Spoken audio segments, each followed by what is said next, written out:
1 Petrus pasal 4. Jadi, karena Kristus telah menderita penderitaan badani, kamu pun harus juga mempersenjatai dirimu dengan pikiran yang demikian. Karena barang siapa telah menderita penderitaan badani, ia telah berhenti berbuat dosa, supaya waktu yang sisa jangan kamu pergunakan menurut keinginan manusia, tetapi menurut kehendak Allah. Sebab telah cukup banyak waktu kamu pergunakan untuk melakukan kehendak orang-orang yang tidak mengenal Allah. Kamu telah hidup dalam rupa-rupa hawa nafsu, keinginan, kemabukan, pesta pora, perjamuan minum dan penyembahan berhala yang terlarang. Sebab itu mereka heran bahwa kamu tidak turut mencemplungkan diri bersama-sama mereka di dalam kubangan ketidaksenonohan yang sama, dan mereka memfitnah kamu. Tetapi mereka harus memberi pertanggungan jawab kepada Dia yang telah siap sedia menghakimi orang yang hidup dan yang mati.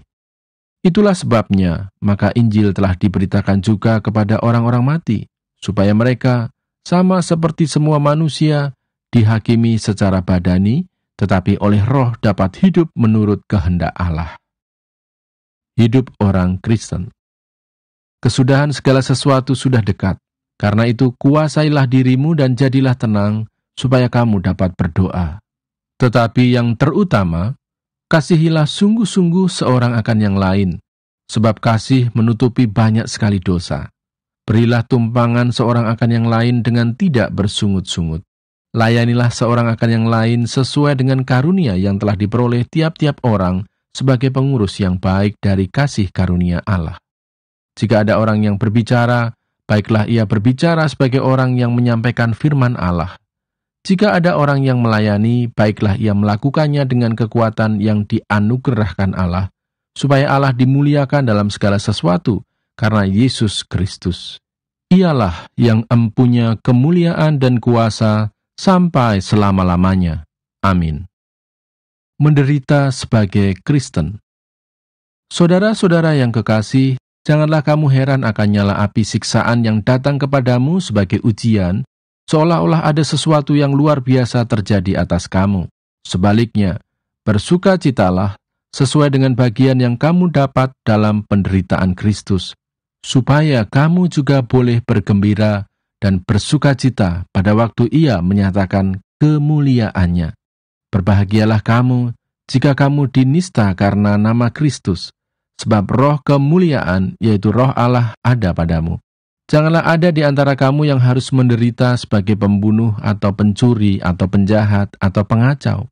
Tetapi jika ia menderita sebagai orang Kristen, maka janganlah ia malu, melainkan hendaklah ia memuliakan Allah dalam nama Kristus itu. Karena sekarang telah tiba saatnya penghakiman dimulai, dan pada rumah Allah sendiri yang harus pertama-tama dihakimi. Dan jika penghakiman itu dimulai pada kita, bagaimanakah kesudahannya dengan mereka yang tidak percaya pada Injil Allah? Dan jika orang benar hampir-hampir tidak diselamatkan, apakah yang akan terjadi dengan orang fasik dan orang berdosa? Karena itu, baiklah juga mereka yang harus menderita karena kehendak Allah, menyerahkan jiwanya dengan selalu berbuat baik kepada Pencipta yang setia. 1 Petrus pasal 5. Gembalakanlah kawanan domba Allah. Aku menasihatkan para penatua di antara kamu, aku sebagai teman penatua dan saksi penderitaan Kristus, yang juga akan mendapat bagian dalam kemuliaan yang akan dinyatakan kelak.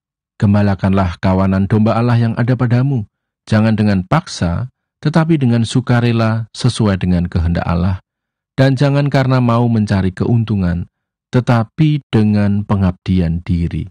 Janganlah kamu berbuat seolah-olah kamu mau memerintah atas mereka yang dipercayakan kepadamu, tetapi hendaklah kamu menjadi teladan bagi kawanan domba itu. Maka kamu, apabila Gembala Agung datang, kamu akan menerima mahkota kemuliaan yang tidak dapat layu. Demikian jugalah kamu, hai orang-orang muda, tunduklah kepada orang-orang yang tua, dan kamu semua rendahkanlah dirimu seorang terhadap yang lain. Sebab Allah menentang orang yang congkak, tetapi mengasihani orang yang rendah hati. Karena itu rendahkanlah dirimu di bawah tangan Tuhan yang kuat, supaya kamu ditinggikannya pada waktunya. Serahkanlah segala kekhawatiranmu kepadanya, sebab Ia yang memelihara kamu. Sadarlah dan berjaga-jagalah.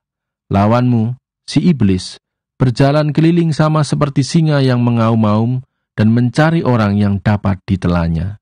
Lawanlah dia dengan iman yang teguh, sebab kamu tahu bahwa semua saudaramu di seluruh dunia menanggung penderitaan yang sama.